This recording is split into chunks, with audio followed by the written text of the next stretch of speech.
All right, guys, so Josh here. This is May's episode of Building Whitetails 2023, I think. I don't even know. They're all getting blurred together. But this episode, we're going to go over companion cropping for food plots. This is something that's being implemented to some degree in agriculture. It's pretty new, but I think it's much more usable in regards to food plots because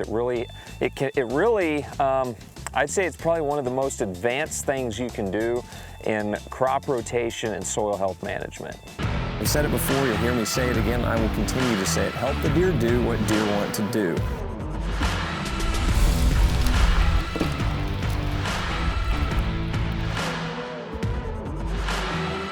How to maximize your soil potential for your food plot. So you could, like this plot right here, I could spend all summer spraying it or disking it, keeping the weeds down so it didn't become a big woolly mess.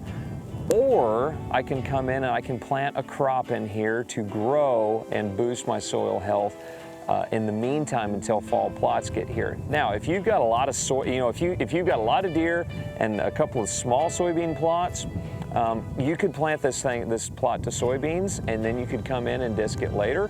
That's an option. You could also do some other things. That's a pretty basic one. I'm kind of diving into a little more non-traditional, some newer technologies.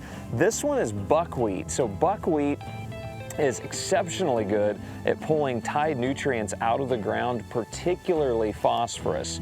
Phosphorus is a very immobile nutrient in the soil, and we actually did a Building Whitetails video on on mobile and immobile nutrition in your soil profile. And so, go back and check that out. That was a really good episode. I enjoyed doing that one an awful lot. But what this is going to do is, instead of having bare ground, I'm in ag country, a lot of soybeans around, don't really need to worry too much about overbrowse pressure on these soybeans because there's enough acreage around to take care of that. So what's really something else I can do? I've got the buckwheat here. It's pulling tied nutrition out of the ground.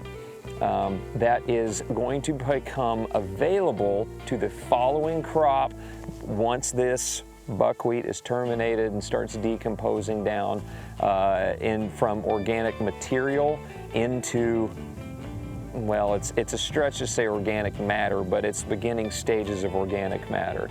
That is the most plant available nutrition that there is. So that this fall I come in with a green, brassicas, oats, peas, clovers, a blend of all. I like a blend. All that nutrition from the growing crop over the summer. The work has already been done. The majority of the work has already been done to pull a lot of nutrition up out of the ground. This crop having done all that work for you and for that plot to make it available for this fall's plot. So, and the whole time it's boosting your soil activity, your biology, your soil microbes. The more that you have going on of soil life, and I just showed Aaron, I pulled up a root ball on right there from that ryegrass. And I had him smell it, and you can seriously smell the life in soil. I mean, it's that greenhouse, earthy, potting soil smell to it.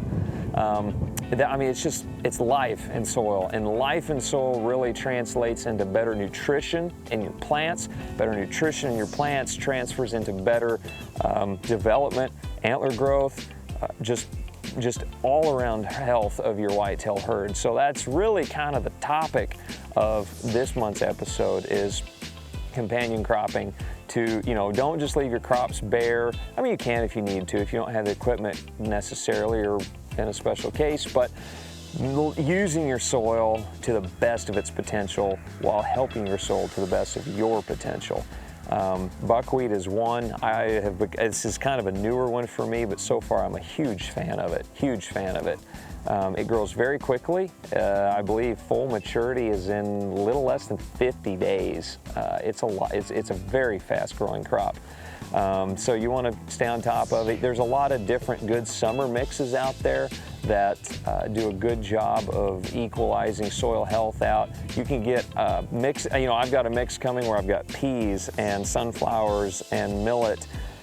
Let's see, what else? Sun hemp, those are some good ones that grow in warm climates. Over the summer they produce a lot of biomass, and it can also be good cover for nesting animals, good cover for fawns, so you don't have a bare food plot. If you take this whole, if I planted this food plot and it grew up into, waist tall cover, that would double the security of a bedding area for fawns for those summer months when they're so prone to being preyed on by predators. So, there's a lot of different things that can play into effect here. Lots of things you can plant. Sedans are very good for boosting sugar activity into your soil. Soil and microbes and sugar, they have a really unique union together. Just the whole soil life thing is such a big topic. I go into more of that on my personal page, so you can go over and follow me on Instagram there to learn more about the soil health side of stuff. But yeah, so really it can be intentional with your soil, maximize the time, the opportunity, and it's really, soil is just it's an amazing thing. It's an absolutely amazing thing. It's really the beginning of everything, in my opinion. So that's this month's episode. Like, subscribe. Appreciate you guys following along. It's a lot of fun doing this. It's a lot of fun, learning this stuff, living this stuff, and bringing it to you guys on this platform. So look forward to next month's episode. As we get into summer, we're getting closer to velvet scouting. So guys, appreciate you. Catch you on the next episode.